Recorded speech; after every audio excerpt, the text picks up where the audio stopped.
오늘 우리 함께 나눌 말씀의 제목은 말씀하신 그대로 되리라입니다. 이제 사도행전도 거의 마지막 부분에 우리가 와 있는데요. 27장 시작합니다. 간단하게 좀 복습을 해볼까요? 사도 바울의 사역이 시작된 것은 물론 회심 이야기가 사도행전 9장에 나오죠. 다메섹 도상으로 가는 도중에 부활하신 예수를 만난 이야기는 9장에 나오지만 사도 바울이 본격적으로 사역을 시작하게 된 것은 안디옥 교회였고 그 안디옥 교회의 파송을 받으며 1차 전도 여행, 그 이후에 예루살렘 공회를 거쳐서 2차, 3차 전도 여행을 가게 됩니다. 그리고 3차 전도 여행을 마치고 돌아온 것이 사실은 21장이었어요. 그러니까 요 21장부터 오늘 우리가 읽는 27장 초반 혹은 26장 후반까지 장수로는 굉장히 길죠. 우리가 생각해보면 13장부터 20장까지가 1차, 2차, 3차 전도여행을 다 쓴 거였잖아요. 꽤 기간이 깁니다. 한 10여 년 이상 되는 기간이거든요. 그런데 21장부터 26장까지는 기간으로 따진다면 대략 2년 정도 되는 거예요. 그래서 그 2년 동안에 무슨 일이 있었는지 간단하게 우리가 복습을 하면 21장에 3차 전도 여행을 마친 바울이 그 일행과 함께 구제원금을 가지고 예루살렘 교회로 돌아오죠. 그래서 그 예루살렘에 도착했는데 문제는 뭐였는가 하면 야고보가 아이디어를 하나 낸 게 있었어요.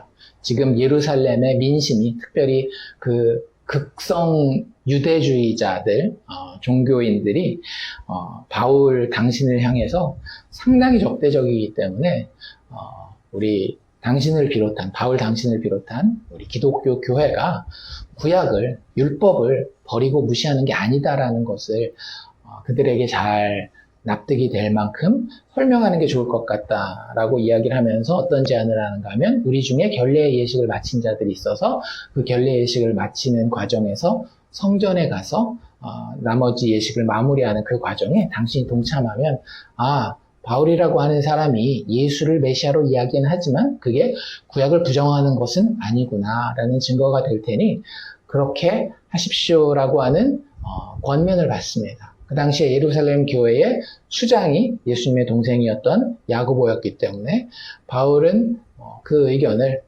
쉽게 받아들였고 바울에게 더 이상 율법은 구약만 알고 있었던 시대와는 달랐기 때문에 할례를 받느냐 안 받느냐 구약의 율법대로 안식일날 모이느냐 안 모이느냐 이건 그렇게 중요한 이슈가 아니었어요. 그 마음 가운데에 하나님을 알고 구약의 하나님이 메시아를 약속하셨으며 약속하신 대로 예수가 성취되는 것이었기 때문에 본인의 신앙 양심상 본인이 하는 모든 일들과 구약의 본문은 절대 대립되지 않았습니다. 그렇기 때문에 성전에 가서 여러 결례하는 예식에 같이 동참을 했는데 문제가 거기서 발생하죠. 아시아에서 바울을 정말로 싫어하던 사람들이 왜 여기에 와서 우리 유대 공동체, 우리 식으로 얘기를 하자면 회당들 있잖아요. 요즘에도 유대인들이 모이면 회당들이 있는데 그 회당 공동체들 가운데에 바리새적인 생각을 많이 가진 사람들이 예수라고 하는 자를 하나님으로 인정하고 또 하나님이 보내신 메시아로 선포하는 것에 대해서 극도로 거부감을 가지고 있었는데 그 사람들도 역시 이 절기의 때에 지금 온 거였기 때문에 절기 때에 예루살렘을 방문하고 있으면서 사도 바울이 예루살렘에 온 것을 알게 돼요. 그리고 그 딱 시점이 어느 시점이었는가 하면 사도 바울이 성전 뜰 안으로 들어간 상황이었습니다. 근데 이 사람들이 그 사이에 어떤 것을 보았는가 하면 사도 바울이 예루살렘 시내를 이방인이었었던 다른 그리스도인과 돌아다니는 걸 본 거예요. 그 사람들은 그냥 어쌔하죠. 그냥 자기들 나름대로 잘못된 결론을 내려버린 거죠. 이놈 이방인을 데리고 하나님의 성전뜰 안에 들어갔다라고 오해를 하면서 소요가 발생하는 것이 21장이었습니다. 그리고 22장에서 사도 바울은 그들을 향해서 자신의 입장을, 자신의 신앙을 변명할 수 있는 기회를 가지게 돼요. 그래서 아까 이야기했던 구장에 일어났었던 자신의 그 다메섹 도상에서의 회심 경험을 22장에서 다시 한번 간증하게 됩니다. 그리고 그 간증하는 장면에서 이 유대 청중들이 사도 바울을 죽이려고 하는, 더 이상 이 말은 못 듣겠다라고 하면서 막 이렇게 더 폭력적으로 일어나서 결국 로마 군대가 사도 바울을 따로 빼내서 지켜야 되는 장면이 그렇게 있었죠.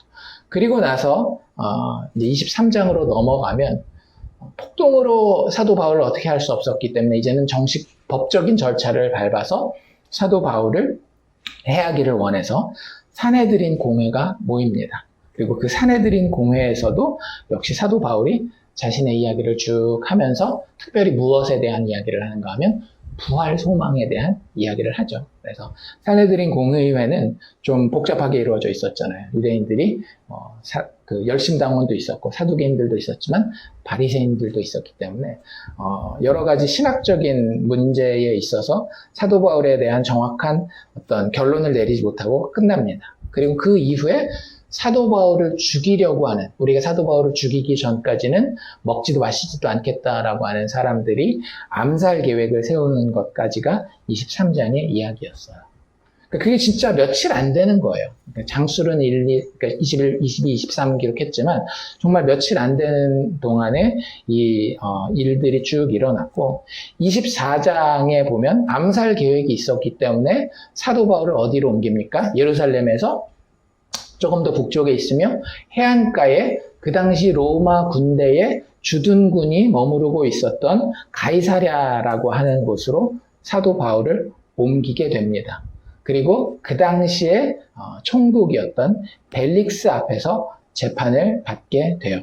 그런데 크게 무슨 결론을 내릴 수가 없었죠. 왜냐하면 사도 바울 자체가 죄가 없었기 때문에. 하지만 벨릭스는 누구의 눈치를 봐야 되는가 하면 유대인들의 눈치를 봐야 되기 때문에 그 재판 이후에 사도 바울을 풀어주지는 않습니다.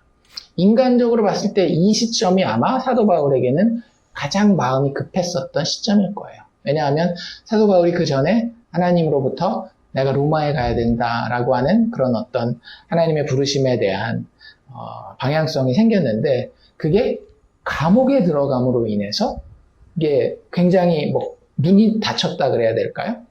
그래서 그런 상황이 24장 말미에 아마 사도 바울의 마음이 아니었을까라는 생각이 듭니다.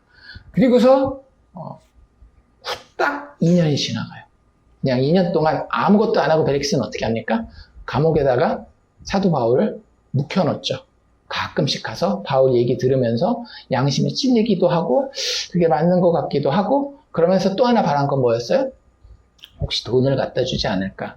라는 그런 생각들을 하면서 사도 바울을 2년이나 감옥에다가 썩혀놔요. 그러니까 사도 바울의 마음은 아마 많이 답답했을 것 같아요. 사람들이 왔다 갔다는 하겠지만 하나님이 나를 부르신 곳이 있는데 나 거기로 가야 되는데 라는 생각 가운데에 답답하게 2년을 보내고 25장으로 넘어오면 드디어 역사의 정치의 한 장면이겠죠. 벨릭스는 이제 로마로부터 조치를 받아서 결국에는 제대로 통치하지 못한 것에 대한 대가를 치르게 되고 후임으로 베스도라고 하는 인물이 오게 됩니다. 그리고 오자마자 베스도 앞에서 사도 바울은 다시 재판을 받게 되고요. 거기 참석했었던 유대인들이 2년 전과 하나도 변하지 않았다는 사실을 발견하게 돼요. 그들은 여전히 어떤 계획도 가지고 있었어요? 사도 바울을 몰래 숨었다가 암살하려고 하는 계획도 똑같이 가지고 있었습니다. 그러니까 이거는 완전히 무한반복 루프에 들어가 있는 거예요. 총독이 그렇다고 사도 바울을 풀어줄 수도 없어요. 아무리 법적으로 무죄를 할지라도 이 자기가 다스리는 지역에 지도층 되는 사람들이 이 정도까지 밀어붙이면 함부로 못합니다. 그러니까 이거 총독 바뀔 때까지 또 있어야 되는 거예요. 총독 바뀌면 또 어떻게 되겠어요? 1년이 됐건 2년이 됐건 5년이 됐건 10년이 됐건 다시 재판받고 암살 계획하고 이거 계속 반복하는 거예요. 그 가운데에 하나님이 지혜를 주신 것인지 아니면 사도 바울이 하도 답답한 인간적인 마음에서 그런 것인지는 몰라도 사도 바울이 어떤 제스처를 취하게 됩니까?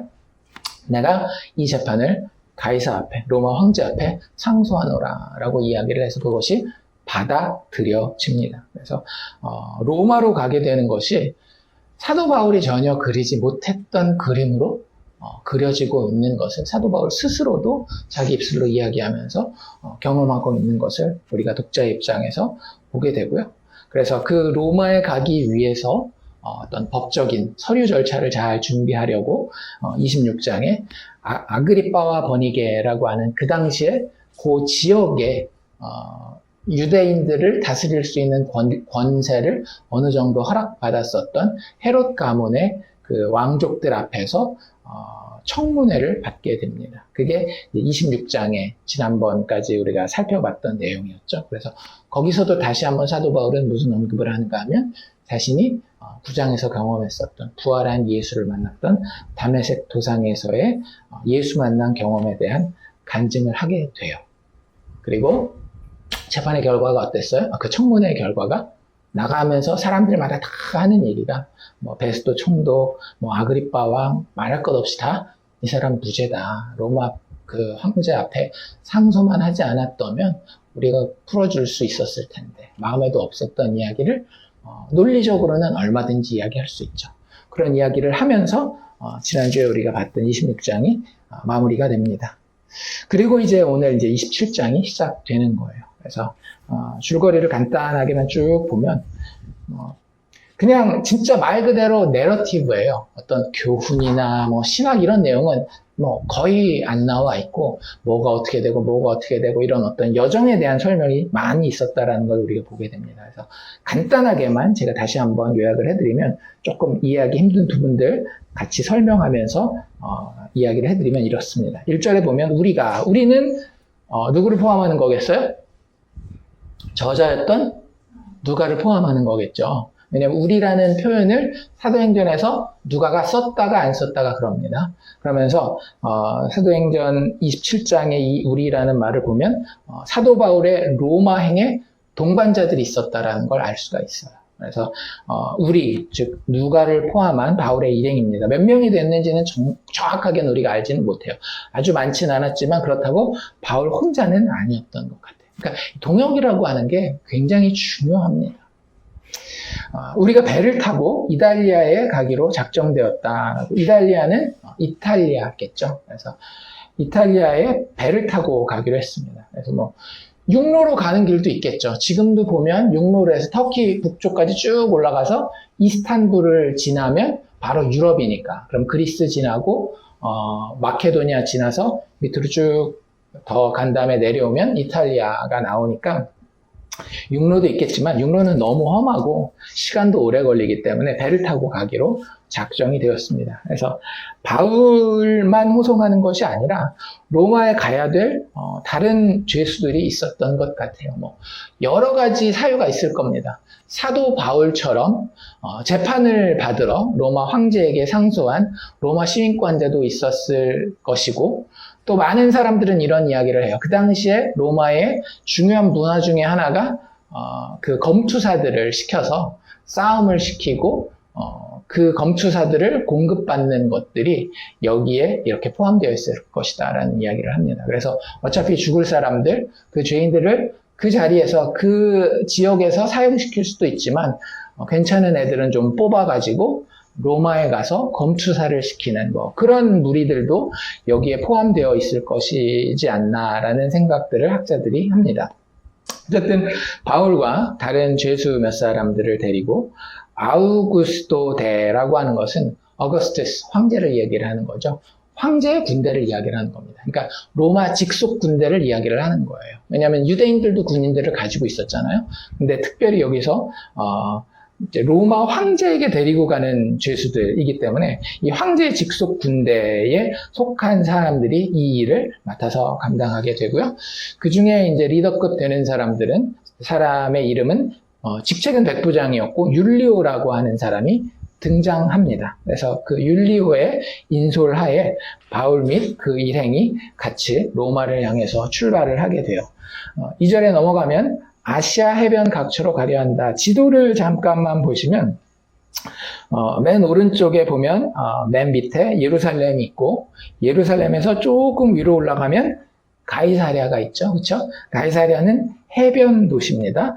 그래서 그 가이사랴에서 아시아 해변이라고 하는 것은 거기서 시리아 지역으로 쭉 올라가는 것을 이야기를 하는 거예요. 그러니까 시리아에서 그 왼쪽으로 쭉 꺾어지는 길리기아, 밤빌리아, 루시아 뭐 이렇게 되는 그 지역이 다 아시아예요. 오늘날의 터키 지역입니다. 시리아, 레바논, 시리아, 터키 이런 지역이 다 성경에서 이야기하는 아시아 지역인데요. 그 아시아 해변으로 갑니다. 이 이야기를 왜 하는가 하면 이탈리아는 지금 지도에서 왼쪽 맨 위에 있잖아요. 그쵸? 그 맨 왼쪽까지 가는 길이 두 가지가 있어요. 하나는 방금 우리가 이야기한 것처럼 이 아시아 해변을 쭉 타고 가다가 아시아 해변 끝에서 저쪽 루기아라고 되어 있는 그 지역이나 거기서 더 끝으로 간 니도 이런 지역에서 큰 배로 갈아타고 이탈리아로 가는 방법이 있고요. 아예 처음부터 큰 배를 타는 겁니다. 어디서 큰 배를 탈 수 있느냐? 오히려 밑으로 내려오면 이집트라고 되어 있는 데 있죠. 그 꼭대기 부분에 알렉산드리아라고 하는 큰 도시가 있었습니다. 그리고 그 당시에 이집트는 나일강 쪽에서 곡식을 아주 많이 생산하기 때문에 로마의 많은 식량들을 이 아프리카 이집트 쪽에서 공급을 받아요. 그래서 알렉산드리아 항에서 큰 배들이 많이 출발을 해요. 그래서 그냥 빠르게 가는 방법은 이 가이사랴에서 출발해서 이집트 쪽으로 바로 내려가는 거예요. 알렉산드리아 항으로. 그럼 거기 알렉산드리아 항에서 큰 배를 타고 직접 쭉 올라가서 이탈리아로 가는 방법이 있습니다. 근데 그렇게 가지 않고 어떻게 갔다라는 거예요? 완행으로 갔다라고 하는 거죠. 그래서 여기 아드라무테노 배라고 하는 것은 아드라무테노는 그냥 마을 이름이에요. 작은 마을이기 때문에 이 배가 작은 배라는 걸. 그러니까 고속버스 말고 동네, 한국에 보면 마을버스라고 동네만 다니는 버스 있잖아요. 그런 식의 작은 버스, 작은 배라고 생각하시면 됩니다. 그래서 그 작은 배를 타고 가는데 동반자 중에 한 명을 더 소개하고 있죠. 마게도냐에 있는 데살로니가 사람 아리스타고라고 하는 사람도 같이 동행합니다. 그러니까 참 뭐라 그래야 될까?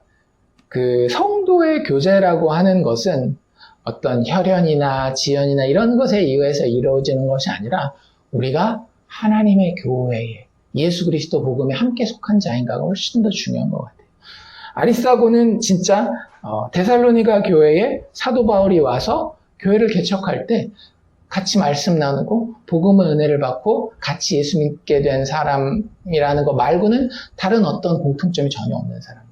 하지만 사도 바울이 로마로 갈 때 그리고 그 이후에 데살로니가서라든지 여러 서신서들에 계속해서 등장하는 사람으로 나옵니다. 그래서 이런 어떤 아까도 이야기했던 누가라든지 아리스타고라든지 믿음의 동반자들과 사도 바울이 함께 가는 거예요. 어떻게 보면 많은 사람들은 사도 바울을 막 그냥 혼자서 혈혈단신 모든 것을 다 한 것처럼 생각하지만 하나님은 교회로 사람들을 부르십니다.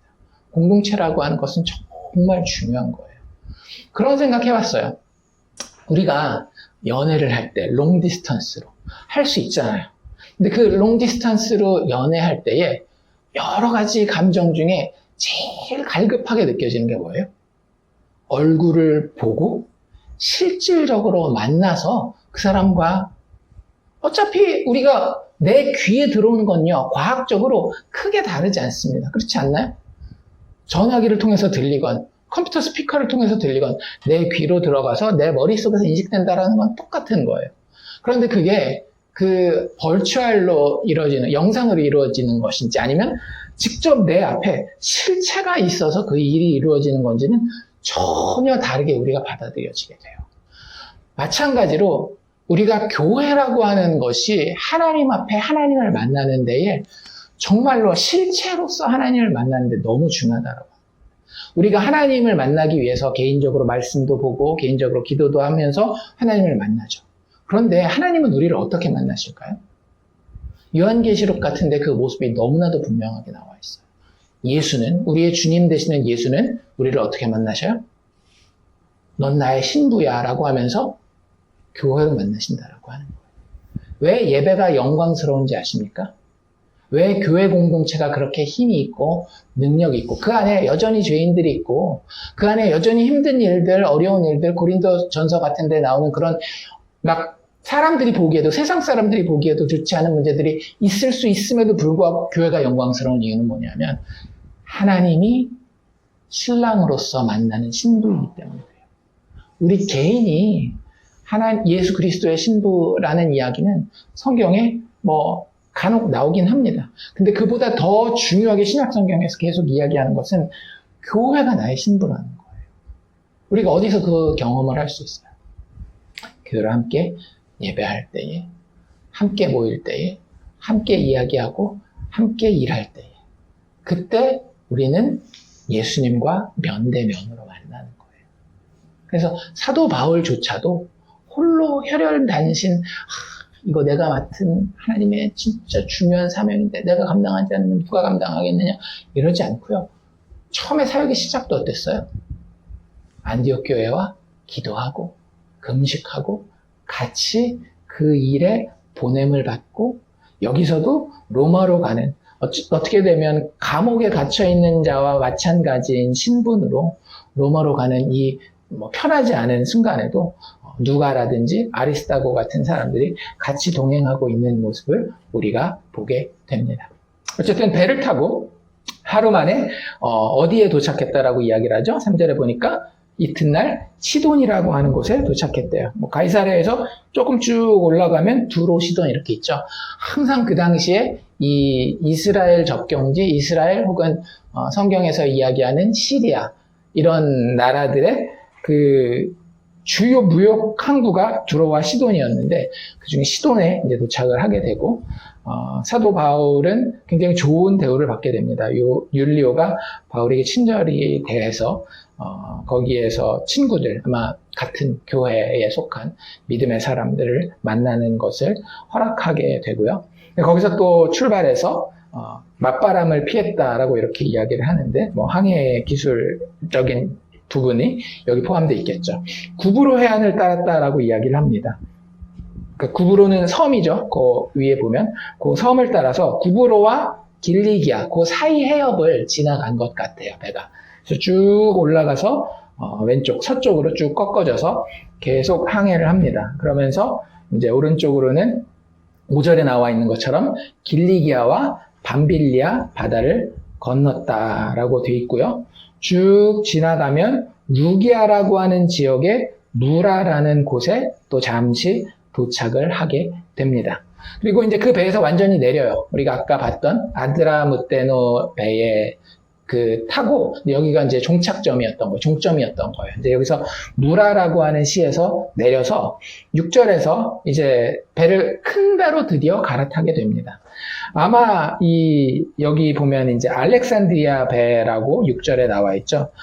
이탈리아로 가는 알렉산드리아 배를 만나서 탔다라고 이야기를 하는데 알렉산드리아에서 왔다라는 것 자체가 큰 배를 이야기를 하는 거예요. 아까 제가 말씀드렸던 그 배경을 따라서 이집트에 있었던 여러 가지 곡물들이라든지 이런 것들을 싣고 중간 기착점에 몇 군데 들으긴 하지만 최종 종착점은 로마로 가는, 이탈리아로 가는 그런 배였을 가능성이 굉장히 큽니다. 그래서 그 큰 배로 타고 이제 정식 로마를 향해 가는, 이탈리아를 향해 가는 항로를 타게 되는데 7절에 보면 배가 더디 같다라고 이야기를 해요. 그러니까 오늘날처럼 이렇게 기름을 태우고 이래서 가는 배들이 아니기 때문에 그 당시에는 바람이 굉장히 중요한데 바람이 잘 맞지 않았던 것 같습니다. 그래서 여러 날 만에 간신히 니도의 맞은편에 있는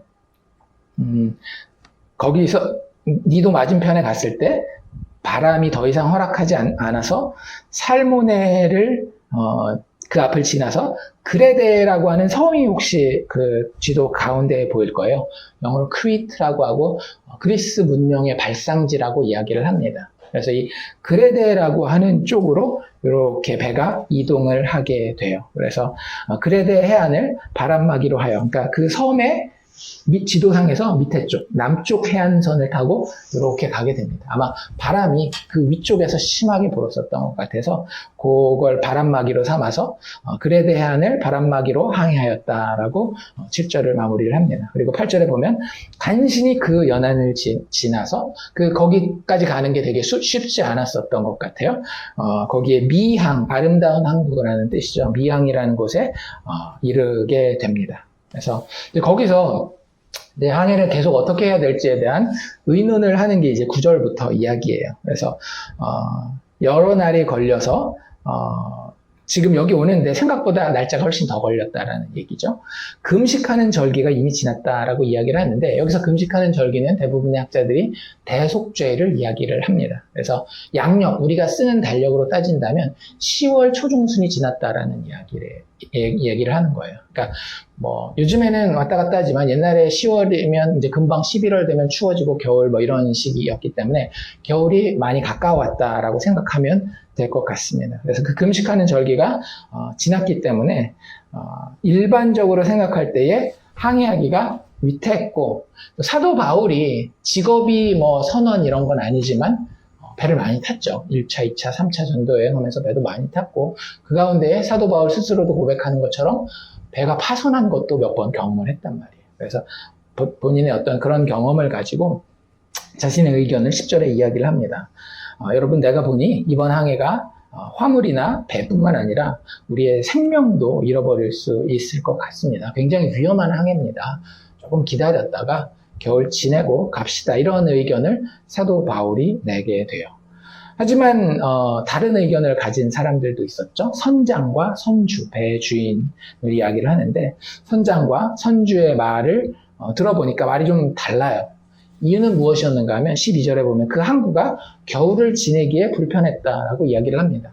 여러 가지 의미로 생각해 볼 수 있는데 항구가 크지는 않았던 것 같아요. 아까도 이야기한 것처럼 이 좋지 않은 그 풍세에 어쩔 수 없이 간신히 거기 도착했다라고 얘기를 했잖아요. 그러니까 여기가 우리가 머물러야 되겠다라고 항구는 아니었기 때문에 배 크기에 비해서 항구 자체가 작았을 수도 있고요.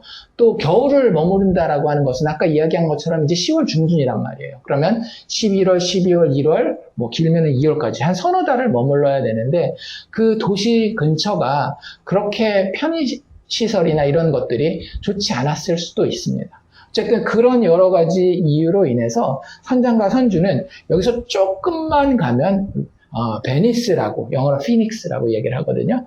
베니스라고 하는 그 곳에 우리가 가서 뭐 거기 며칠도 안 걸릴 텐데 거기 가서 풍세를 보고 바람이 괜찮으면 겨울에도 계속 항해를 하고 아니면 거기서 겨울을 보내는 게 훨씬 더 낫지 않겠나라고 이야기를 해요. 그래서 여기 같은 경우는 항구도 작을 뿐만 아니라 이 배가 출발할 수 있는 항로 자체도 제한되어 있었던 것 같아요. 지금 이 미항이라고 하는 곳은. 근데 베닉스는 그 그레데 섬에서 사실 왼쪽 거의 끝에 있어요. 그러니까 여기서 뭐라고 이야기를 하고 있는가 하면 한쪽은 서남을, 그러니까 이 북쪽 풍세가 안 좋아요. 그럼 남쪽으로 이렇게 해서 올라가면 된다라는 이야기고, 한쪽은 서북을, 풍세가 좋으면 그냥 북쪽으로 직선으로 쭉 타고 이탈리아를 향해서 갈 수 있는 그런 지리적인 이점도 이 베닉스라고 하는 항구가 가지고 있었다라고 하는 겁니다.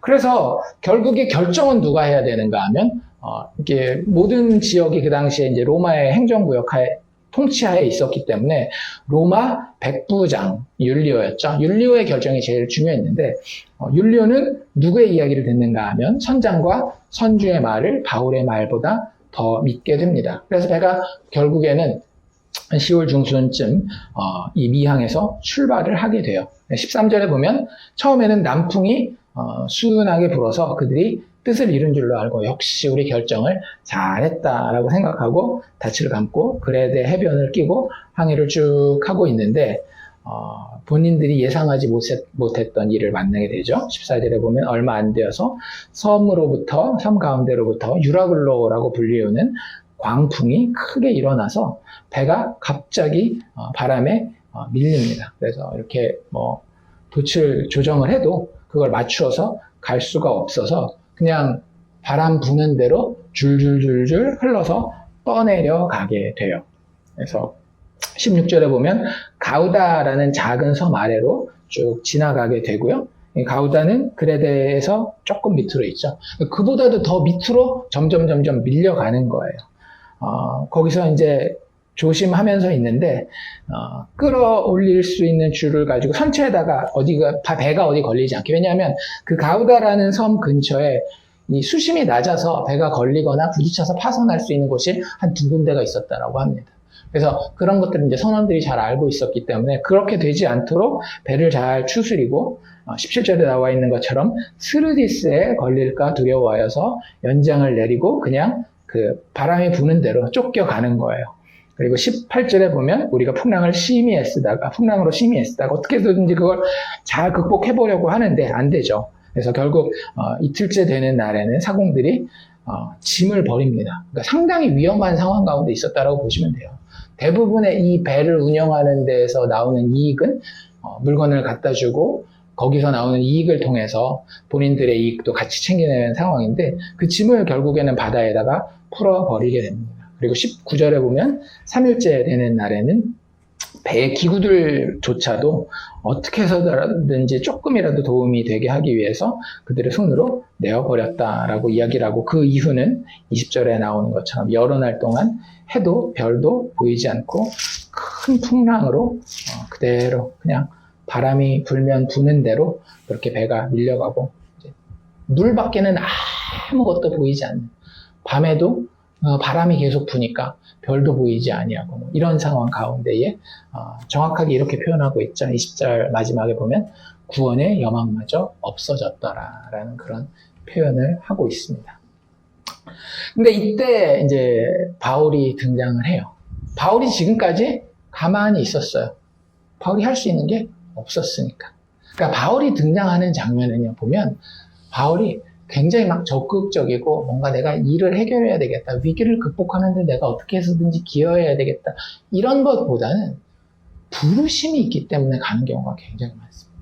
지금도 며칠 동안 우리가 21절부터 지금 보게 될 그 말씀을 할 수 있는 기회들이 충분히 있었을 거예요. 그렇지 않나요? 근데 그 말 하지 않고 그냥 바울은 가만히 있었더라고요. 비로소 언제 이 말을 하게 되는 겁니까?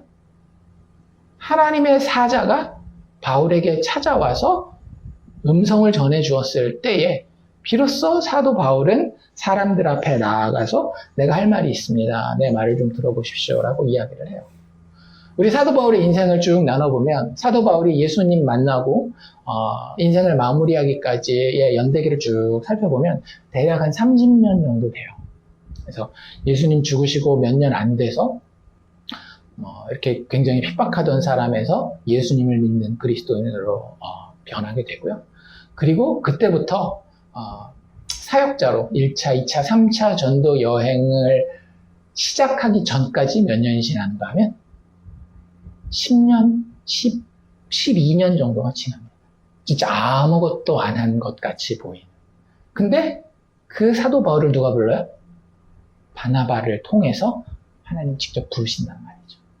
그제서야 사도 바울은 반응해서 안디옥 교회에서부터 사역을 시작한 거예요. 그리고 1차, 2차, 3차 전도 여행이 대략 한 10년, 11년 정도 걸려요.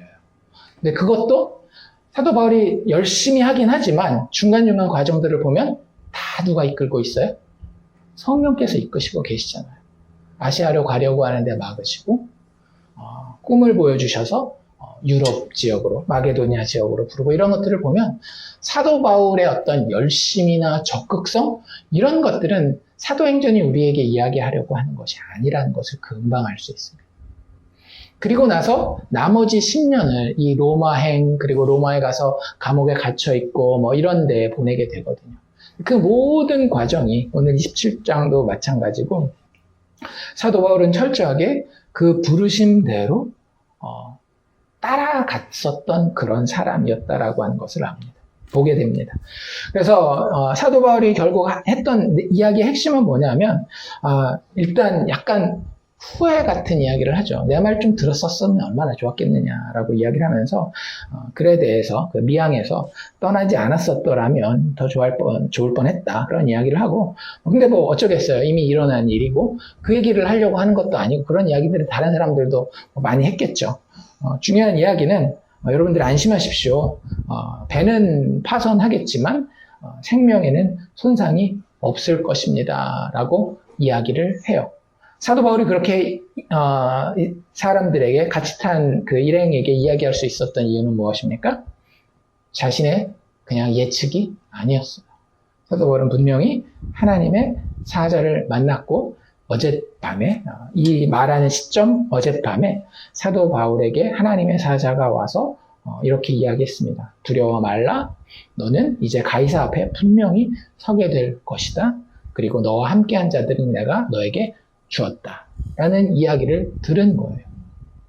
그래서 그 음성을 듣고 사도 바울은 그 마음 가운데에 부르심을 확증하고 사람들에게 나아가서 말을 하며 마지막에 26절에 보면 이렇게 말을 하고 있죠. 이것도 하나님의 사자가 해준 말인지 아니면 사도 바울이 하나님의 사자의 말을 듣고 나름 확신한 건지는 정확하지는 않지만 어쨌든 이렇게 말을 마무리를 합니다. 우리가 반드시 한 섬에 걸리리라. 섬에 걸리면서 배는 파선하고 사람들은 살 것에 대해서 사도 바울은 하나님의 사자의 말씀을 통해서 인식하고 있었던 상황이었던 것 같아요. 이제 그리고 나서 이제 나머지 이야기 이제 다음 주에 우리가 좀 더 보게 됩니다. 오늘 우리가 보려고 하는 것은 사도 바울이 이 상황에서 어떻게 반응하고 있는지 우리가 이미 살펴봤지만 그 부분에 대해서 조금 더 자세히 살펴보려고 해요. 일단 지금 이 상황 자체는 어때요? 상황 자체는 굉장히 쉽지 않은 상황이라고 하는 것을 알 수 있습니다. 사도 바울은 아마 진짜 하나님을 원망하고 싶은 마음이 막 여기까지 올라왔을지도 몰라요. 하나님, 로마에 간다면서요. 내가 로마에서 편지도 썼고 가려고 하는데 감옥에서 2년을 썩었잖아요. 그리고 이제 간신히 가나보다 했는데 가는 이 길도 막 순탄치가 않은 거예요. 우리는 하나님의 사람이 하나님의 일을 한다 그러면 하나님이 다 길도 열어주시고 세상 사람들이 봤을 때 놀랄만한 기적도 보여주시고 항상 이런 것만 생각하지만 사도 바울의 지금 이 상황은 그런 것과는 전혀 거리가 멀어 보입니다. 아마 하나님에 대한 원망하고 싶은 마음이 여기까지 올라왔을 거예요.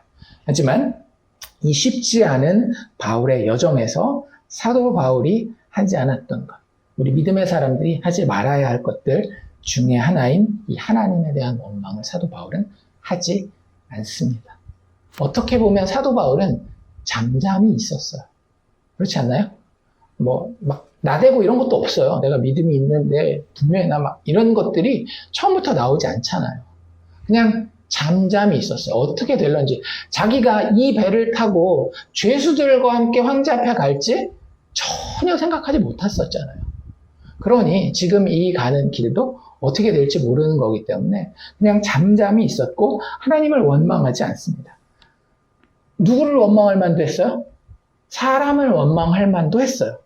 아까도 이야기한 것처럼 내 말만 좀 들었으면 조금 늦게는 가더라도 이렇게까지 막 생명의 위협을 받고 그러지는 않았을 텐데 라고 하면서 백부장이라든지 선장, 선주에게 손가락질 하면서 너 때문이야, 너 때문이야, 너 때문이야 할 수 있는 그런 상황에서 원망하지 않습니다.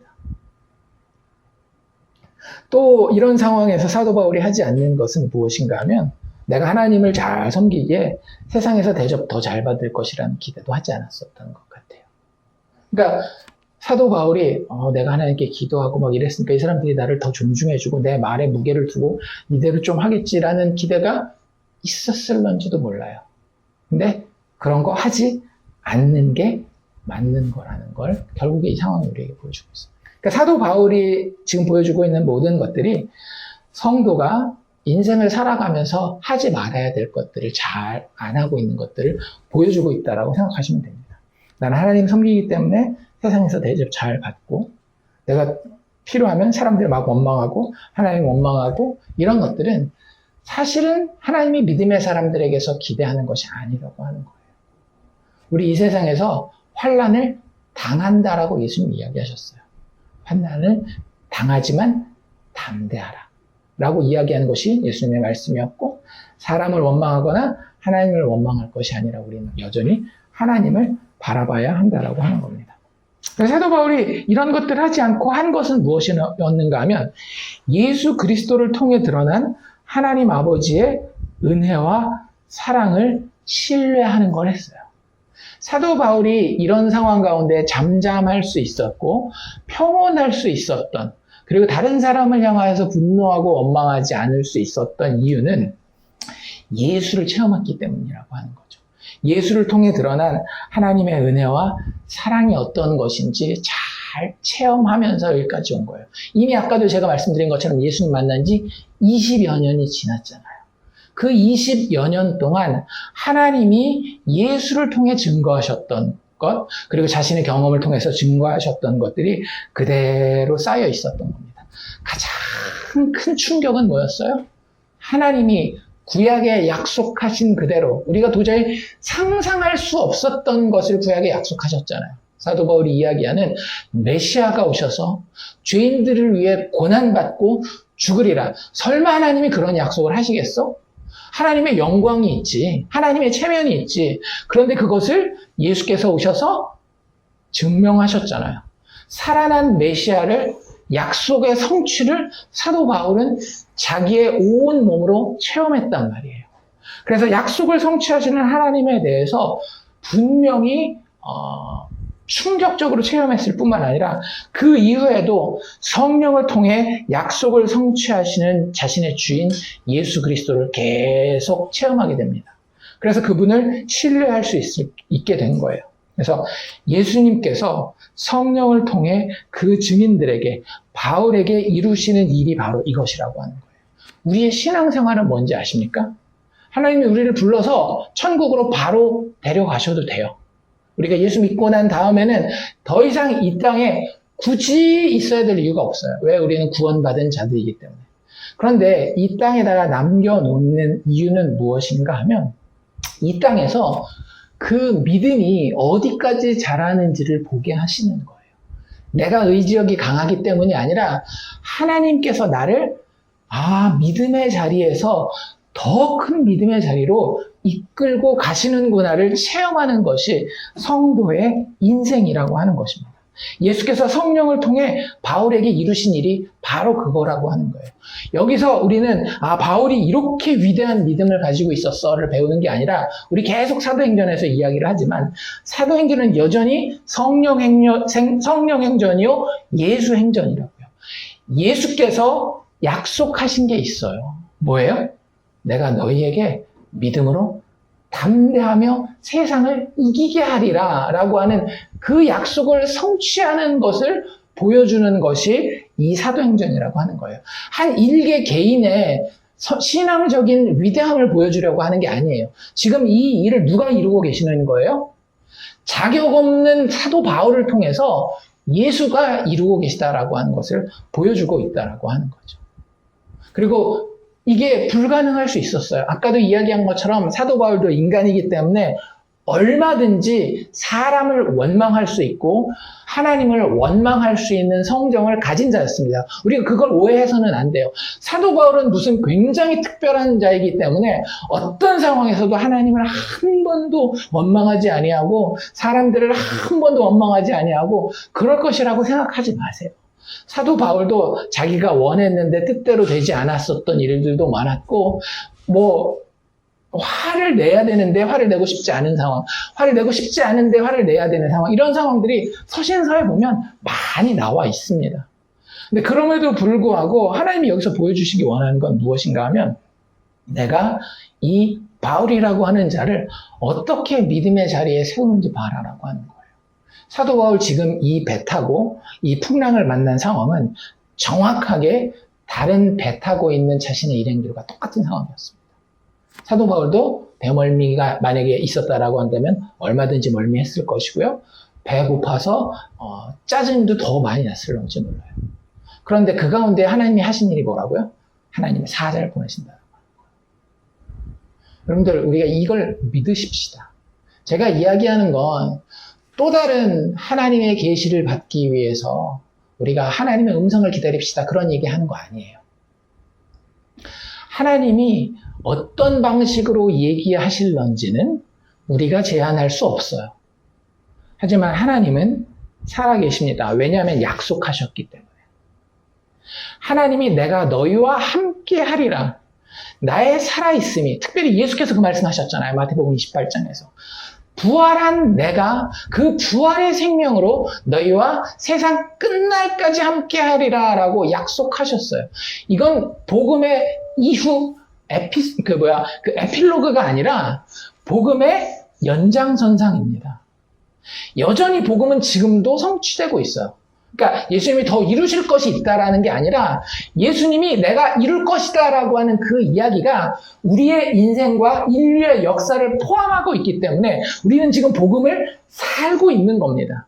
그렇기 때문에 내 안에 이루어져야 할 일은 내가 의지력을 가지고 이루어내야 할 일이 아니라 예수께서 약속하신 것을 성취하는 연장선상에 있다라고 하는 거예요. 그것을 하기 위해서 예수님은 내가 너희를 떠나야 하리라 라고 이야기하셨고요. 그 떠난 가운데에 너희에게 성령을 보내주리라 라고 이야기하셨어요. 그리고 그 성령은 하나님과 직접 교통하시는 분입니다. 왜? 삼위일체 하나님의 한 분이시기 때문에. 그렇기 때문에 사도 바울은 하나님의 사자를 다른 사람이 인식하지 못했지만 인식할 수 있었던 거예요. 그게 눈에 보이는 환상이었건 귀에 들리는 음성이었건 아니면 마음의 감동이었건 그건 몰라요. 어떤 방식인지 이야기하지 않았기 때문에 이게 진짜 초자연적인 현상이었는지 아니면 굉장히 자연스러운 현상인지는 이 기록만 가지고는 알지 못한다라고 하는 거예요. 하지만 분명한 것은 예수 그리스도는 오늘도 살아계시다라고 하는 거예요. 그리고 그 예수와 우리는 교제할 수 있습니다. 누구를 통해서? 보내주신 성령을 통해서. 그걸 보여주는 게 오늘 본문의 목적이라고 하는 거죠. 사도 바울이 이 파선할 상황에서도 상당한 하나님에 대한 집착과 신념을 가지고 이 일을 잘 버텨냈다. 그게 아니라 사도 바울도 우리와 똑같은 성령을 가진 자이지만 하나님이 필요할 때마다 그에게 믿음을 공급하신다라고 하는 게 성경이 우리에게 계속해서 이야기하고 있는 내용이라고 하는 겁니다. 그래서 하나님의 사자가 나타나서 하는 이야기가 뭐예요? 바울아, 두려워하지 말라. 누가 했던 이야기죠? 예수님이 하셨던 이야기. 누가 했던 이야기죠? 하나님께서 직접 모세와 여호수아에게 했던 이야기예요. 하나님은 여전히 지금도 살아서 역사하고 계시다라고 하는 겁니다. 바울아, 두려워하지 말라. 바울이 안 두려워하고 있으면 이야기할 필요가 있어요? 없어요? 없어요. 그러니까 오히려 이걸 통해서 우리는 뭘 알 수 있는가 하면 바울 두려워하고 있는 거 맞아요. 우리의 삶의 과정에서 믿음의 사람이 그렇게 특별하지 않습니다. 우리가 얼마나 더 거룩할까요? 우리가 얼마나 더 의지력이 대단할까요? 내가 정말 의지력이 대단한 시절을 겪었었다라고 한다면 그건 역시도 다 하나님의 은혜였던 거예요.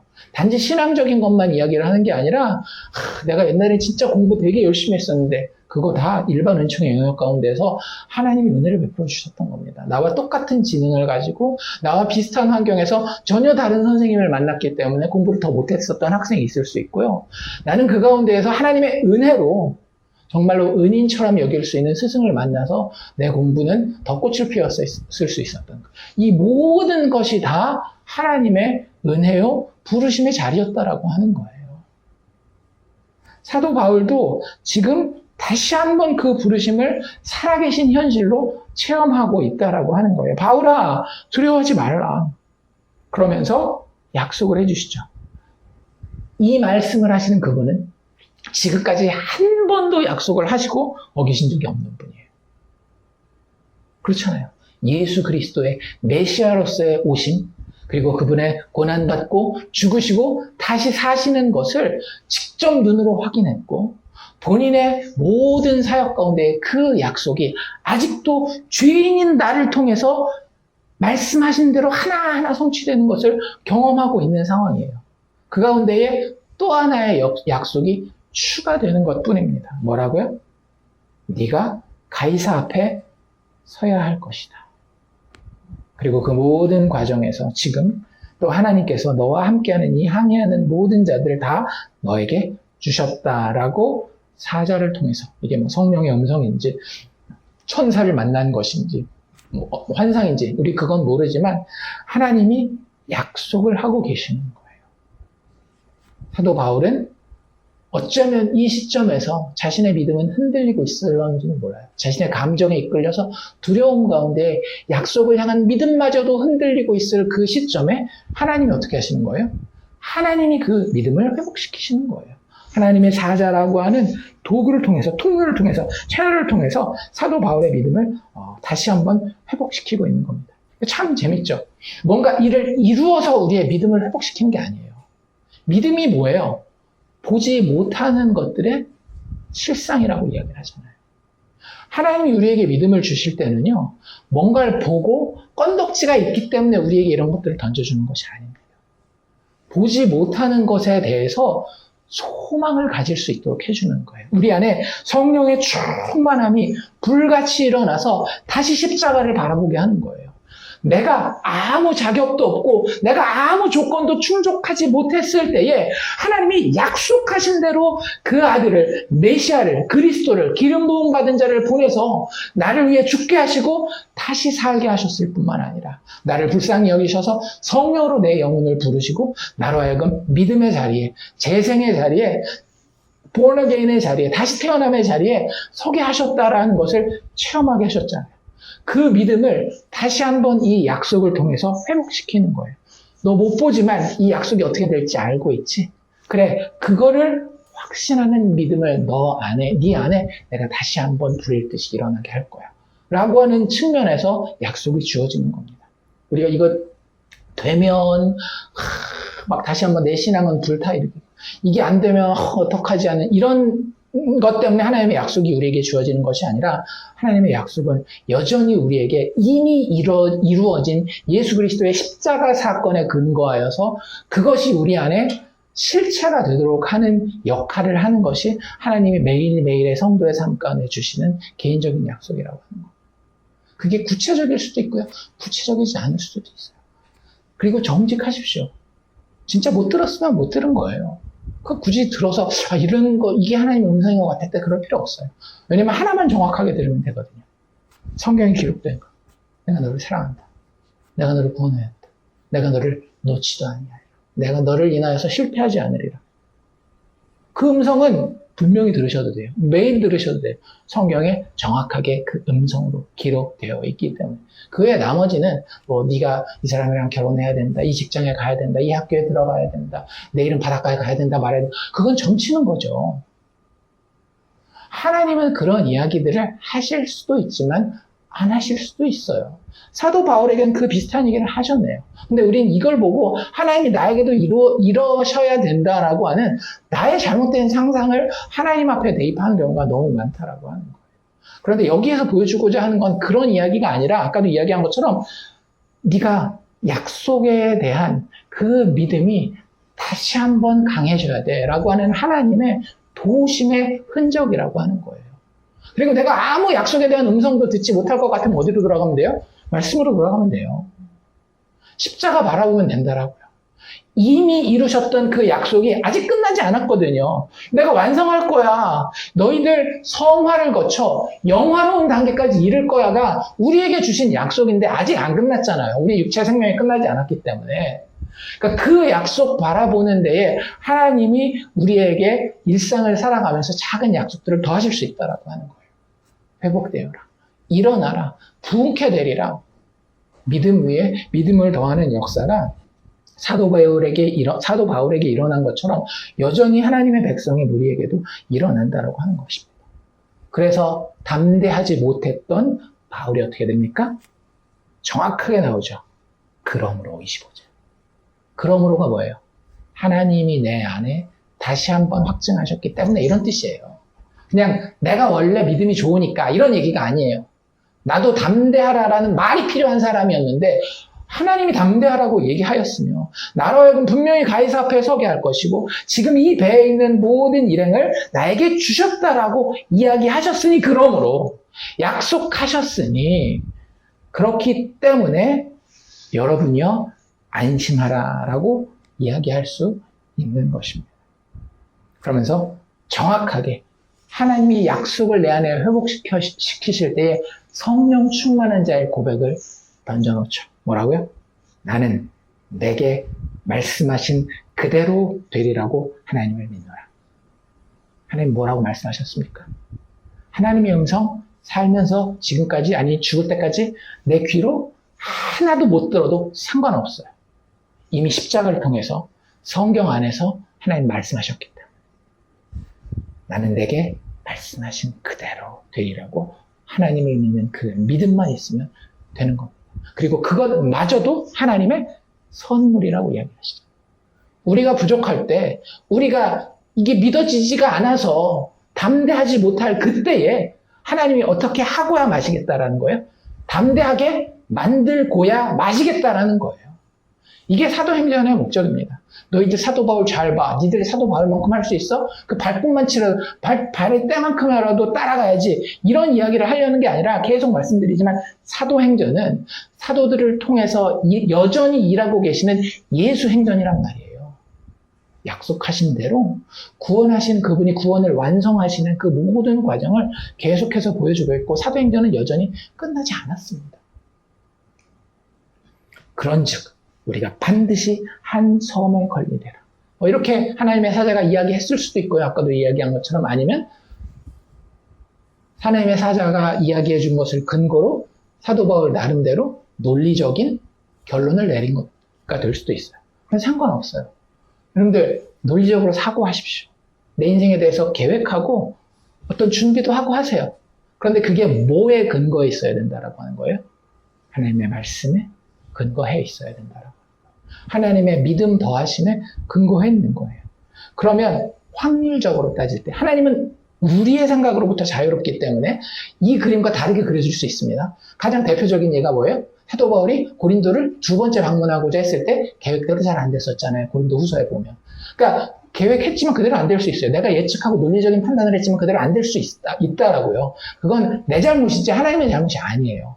근데 그럼에도 불구하고 확률적으로 하나님이 우리에게 믿음을 주신 그 믿음의 근거에서 삶을 바라보고 사람들을 바라보고 내 인생을 바라봤을 때에 하나님 이렇게 이끌고 가시겠구나에 대한 예측이 맞을 확률이 상당히 높다라고 하는 사실을 기억하셔도 좋을 것 같아요. 사도 바울이 그런즉 우리가 반드시 한 섬에 걸리리라라고 하는 말이 나중에 그래서 27장, 28장 넘어가면 그대로 이루어집니다. 이게 대단하다. 사도 바울이 예언한 대로 됐다. 그런 얘기를 하려는 게 아니라 그냥 일반 은총의 측면에서 생각해 봤을 때 우리가 인생을 어떻게 잘 예비하고 예측하고 준비하고 대처해 나갈까라는 측면에서도 사실은 믿음이라고 하는 것만큼 우리에게 지혜를 주고 도움을 주는 게 없다라고 하는 거예요. 왜? 하나님이 만드신 세상이며 하나님이 이끌고 가시는 역사가 인생 아닙니까? 그러니까 그분의 약속을 믿는 믿음 가운데에 판단해보고 준비해보고 계획해보고 예상해보는 것은 상당히 합당한 합리적인 프로세스 과정이라고 하는 거예요. 그래서 그런 과정을 사도 바울은 겪고 있고 여전히 오늘날 우리에게도 유효하다라고 하는 겁니다. 결국 한마디로 요약하면 이 어려운 상황 가운데 사도 바울에게 필요했었던 것은 믿음이었다라고 하는 거예요. 믿음. 우리에게도 매일매일 필요한 게 뭘까요? 믿음이에요. 우리에게 믿음이 없어서? 아니요, 믿음이 있습니다. 예수 믿게 된 것 자체가 하나님이 우리에게 이미 선물로 주신 거예요. 우린 그걸 가지고 있는데 많은 경우에 이걸 누리지 못한 것. 이것의 회복이 필요합니다. 어떻게 보면 우리 성령 충만에 대한 얘기 하잖아요. 성령의 세례, 성령의 충만, 이런 얘기 많이 했잖아요. 성령론 이야기할 때. 성령 세례는 우리가 예수 믿으면, 예수를 구주로 고백할 때, 우리에게 일어나는 현상입니다. 근데 그 이후에 성도의 삶 가운데 뭐가 필요합니다? 성령의 충만함이 계속 반복적으로 필요합니다. 이런 얘기를 하잖아요. 근데 성령의 충만함을 다른 말로 바꾸면 뭐냐면요. 믿음의 회복을 이야기하는 거예요. 성령의 충만함을 통해서 우리에게 일어나는 일이 뭐라 그랬어요? 우리 스데반 집사의 순교의 장면을 보면서 이야기를 했잖아요. 예수가 눈앞에 현실로 보이게 되는 게 성령의 충만이에요. 그게 뭐예요? 믿음의 회복이에요. 내 눈에 보이는 이런 것들이 정말로 아무것도 아니구나. 눈에 보이지 않는 그분이, 그리고 그분의 약속이 진짜 현실이구나. 이걸 보게 되는 게 믿음이잖아요. 그리고 그걸 가능케 해주는 것이 예수 그리스도의 영이신 성령에 충만케 하심이라고 하는 거예요. 그래서 믿음이라고 이야기할 때에 이렇게 생각하지 맙시다. 나도 사도 바울처럼 항상 일이 잘 될 거야 라고 생각해야 돼. 반드시 이 문제가 해결돼야 될 거라고 이렇게 내 마음가운데 확신해야 돼. 이게 내가 안 믿어서 이게 문제가 지금 해결이 안 되는 거야. 이런 생각할 필요 없어요. 왜냐하면 많은 경우에 그리스도인들이 믿음에 대해서 오해해요. 믿음을 뭐라고 생각하는가 하면 하나님이 어떤 조건을 충족시켜 줄 것이라고 하는 확신입니다. 근데 그 조건은 항상 뭐예요? 거의 100% 내가 원하는 조건이에요. 하나님이 내가 원하는 조건을 충족시켜 줄 것이라고 하는 확신을 가지는 것을 믿음이라고 생각하는 경우가 많아요. 그렇지 않다라고요. 여러분들, 우리가 생각하는 조건은 뭘까요? 우리가 생각하는 조건은 다 눈에 보이고 세상에서 배운 것들이에요. 즉, 조금 다른 말로 바꾼다면 인과 법칙에 근거한 것들입니다. 내가 지금 병에 걸렸는데 기분이 굉장히 우울하고 축 처져 있어요. 근데 이 감기 기운이 두통이 났으면 나는 너무나 막 행복할 것 같아요. 이거 다 어떤 사고입니까? 인과응보적인 사고죠. 나한테 이런 통증이라고 하는 원인이 있기 때문에 나의 감정은 반드시 힘들고 슬프고 처질 거야 라고 하는 이런. 그래서 뭘 조정하는 거예요? 이 원인 부분을 조정하는 거죠. 이 통증을 내가 기도해서 사라지게 하면 나에게 기쁨이 이제는 회복될 거야. 학교 가는 문제도 마찬가지고 자식이 잘 되는 문제도 마찬가지고 뭐 사도 바울처럼 배가 파손하게 된 이런 위기에서도 마찬가지고 우리는 항상 내가 잘 믿어서 이 조건이 변하게 되는 것에 대한 이거 하나님이 분명히 할 수 있어. 이런 확신을 믿음이라고 생각하는 경우가 많더라고요. 그런데 하나님의 백성들에게 이루신 일은요. 우리의 상상과 우리의 사고방식, 우리가 생각하는 법칙을 벗어나 있다라고 하는 사실을 우리는 반드시 알아야 돼요. 왜요? 로마서 4장 5절에서 바울이 이렇게 얘기했던 거 기억나십니까? 이를 아니할지라도 경건하지 아니한 자를 의롭게 하시는 이를 믿는 자에게는 그의 믿음을 의로 여기신다. 하나님을 누구라고 소개하고 있어요? 이를 아니할지라도. 일을 해요, 안 해요? 일을 안 한 사람. 일을 안 했는데 그 사람을 어떻게 해요? 경건하게 여긴다라고 하는 거예요. 이건 인과 법칙을 완벽하게 벗어난 그림입니다. 나에게 이런 조건이 사도 바울로 지금 얘기를 한다라고 한다면 내가 지금 이 파선하는 조건이 빨리 사라져서 이제 좋은 바람을 만나고 평안하게 배가 가야 내가 하나님 앞에 더 큰 영광을 돌릴 수 있을 것이다. 원인과 결과의 관계로 하나님과 나의 관계를 규정하는 거예요. 근데 하나님은 그렇지 않더라고요. 내가 그 배가 심지어는 파손해서 죽어가는 그 장면에서도 하나님께 영광을 돌리고 하나님의 구원을 기뻐할 수 있다라고 하는 거예요. 우리가 아무것도 갖추지 못했을 때에 하나님은 모든 것을 아들의 죽음을 통해서 공급하셨고 그 구원을 받은 자들은 그 정체성을 가지고 살기 때문에 나의 원하는 조건을 충족해 주시는 것이 하나님의 의무이며 하나님은 충분히 그렇게 하실 수 있는 의사와 능력이 있다라고 생각하는 것을 믿음으로 규정하지 않는다라고 하는 거예요. 그럼 우리가 가진 믿음이라고 하는 것은 무엇이냐? 예수 안에 자신을 계시하신 하나님을 신뢰하는 것. 이걸 믿음이라고 한다는 거. 다시 한번. 그리스도인이 가진 믿음은 뭐라고요? 예수 안에 계시된 하나님의 선하심을 신뢰하는 것. 그걸 믿음이라고 이야기하는 거예요. 사도 바울이 여기서 뭘 신뢰했겠어요? 이 배가 파손하지 않을 것이다. 이걸 신뢰했을까요? 그건 부수적인 부가문이에요. 여기서 사도 바울이 신뢰하고 있는 것은 무엇인가 하면 내가 예수를 만났는데 수천 년 동안 이 이스라엘의 역사에서 기다려오던 그 약속의 성취가 하나님 잊지 않고 반드시 성취하시는 거구나를 깨달았어요. 그리고 20년 사역하면서 하나님 약속하시면 성취하시고 약속하시면 성취하시고 하나님의 성취하시는 그 선하심에 대해서 신실하심에 대해서 계속 경험했다라고 하는 거예요. 그 하나님을 신뢰하는 것이 믿음입니다. 내가 생각하는 조건이 만족되는 것이 그러니까 믿음이 아니라 하나님 자체를 신뢰하는 것이 믿음이라고 하는 거예요. 그리고 그 예수의 십자가를 체험했기 때문에 그분이 내 안에 정말로 크신 사랑과 영광으로 자리 잡았기 때문에 현재 허락하신 것에 대해서도 이제는 그런 사람들은 만족할 수 있게 되는 거죠. 그래서 믿음의 현재 시제 표현은 뭐냐면, 현재 시제 모양은 뭐냐면, 저는 이렇게 생각해요. 만족이라고 생각해요. 믿음이 과거, 현재, 미래로 나누어진다라고 한다면, 과거에 대한 믿음은 예수 그리스도께서 십자가에 죽으시고 다시 살아나는 것을 내 마음에 받아들이는 것, 인정하는 것을 과거에 대한 믿음이라고 한다면, 현재의 믿음은 뭐냐면 그분이 지금도 살아서 역사하신다라고 계속 이야기하고 계시잖아요. 그럼 나에게 일어난 일은 약속의 성취의 과정이면 그 약속은 죄인들에게 선한 의도로, 사랑의 의도에서 주어진 거잖아요. 그럼 내 삶 가운데, 내 조건 가운데 어떻게 하는 거예요? 만족하는 거예요. 그게 믿음이라고 하는 거예요. 그리고 더 나아가 미래에도 영향을 미칩니다. 그분이 장래에 자신이 약속하시는 모든 것을 완성하실 거예요. 그게 나의 신체에 관련된 부분이건, 나의 감정에 관련된 부분이건, 나의 경제력에 관련된 부분이건, 나의 가정에 대한 부분이건, 하나님이 반드시 선하고 온전하고 영광스럽게 완성할 것이다 라고 하는 꺾이지 않는 소망을 가지는 겁니다. 제가 전에 그런 얘기 한번 드렸잖아요.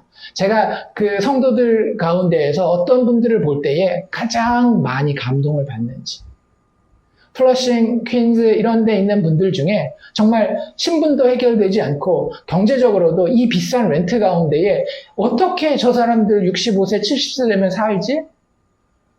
뭐 이게 보여야 될 거 아니에요. 미래가 숫자상으로. 근데 그게 하나도 보이지 않아요. 일주일 동안 6일 동안 일해요. 맨날 일하고 힘들고 다른 사람들 뒷바라지하고, 그런데 주일날 와서 하나님이 여기 계십니다 라고 기쁨 가운데에 찬양하고 울부짖는 사람들. 그 사람들이 그럴 수 있는 이유가 뭐예요? 믿음 때문에 그렇더라고요. 그 사람들 중에 어떤 사람들은 냉정하게 이야기하자면 나이 좀 더 먹고 직장에서 잘리게 되면 노숙자로 남아야 되는 사람들도 있을런지 몰라요. 그리고 그 상태에서 인생을 마무리해야 될 사람도 있을런지도 모릅니다. 그 사람들의 인생은 불쌍한 겁니까? 세상은 불쌍하다 하죠. 하지만 그 사람이 노숙자로서 겨울에 추워 길에서 얼어 죽는 그 밤에 하나님을 향하여서, 하나님 그래도 회복시키실 것이죠? 하나님 그래도 완성하실 것이죠? 약속하신 대로 아들 예수 안에서 이루셨잖아요.